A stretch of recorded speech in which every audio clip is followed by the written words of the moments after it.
It is also decision day at the Supreme Court. Some smaller rulings were released, but the voting on those decisions are worth noting. The first decision was unanimous, with Justice Sonia Sotomayor writing the opinion. The second was a 6-3 decision in which Justice Clarence Thomas delivered the opinion, but Justice Alito dissented, along with Roberts and Kavanaugh.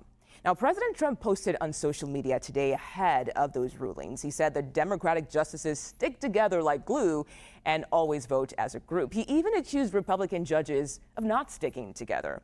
Let's bring in CBS News chief legal correspondent Jan Crawford. She's joining us now to help us break down the decisions. Jan, so good to see you today. So how do you read the president's post in light of recent opinions by the court?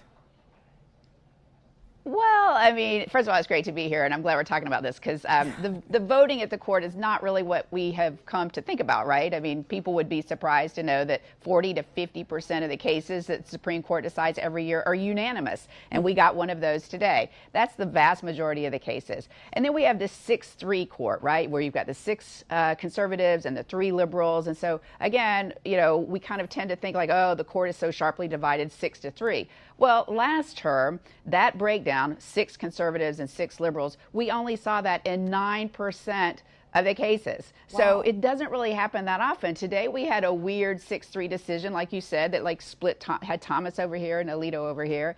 But Trump is, you know, like everything, there may be a grain of truth there somewhere. He is right that in those cases where the court breaks down 6-3, the very few cases with the conservatives all together and the liberals all together 6-3, the liberals do tend to stick together more. Last term, we saw that happen about 80% of the time, depending on how you count it.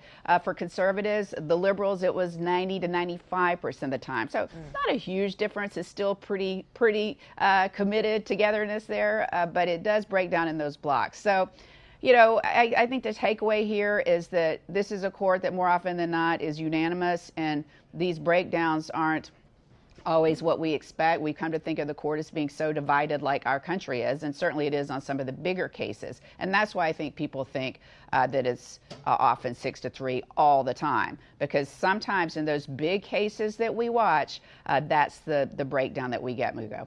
Yeah, and Jan, in his post, the president mentioned birthright citizenship. So what are some of the other notable cases that you are watching for this term?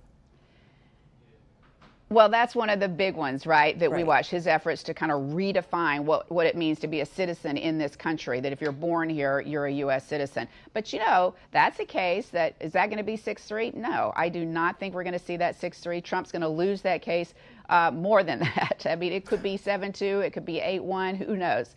So yes, that's one of them. But we have a ton of other cases that have a huge impact, huge implications for everyday American life, whether at the ballot box, a voting rights case, we've got a gun rights case, we have a transgender participation in girls' sports, whether states can ban transgender participation in girls' sports. I mean, gun rights cases. So we've got a lot to run through between now and the end of June, which is when they typically wrap things up for the term. And I know we'll be seeing you again, Jan, to run through some of those cases once the ruling comes down. Thank you so much for your time today, Jan Crawford. We appreciate it.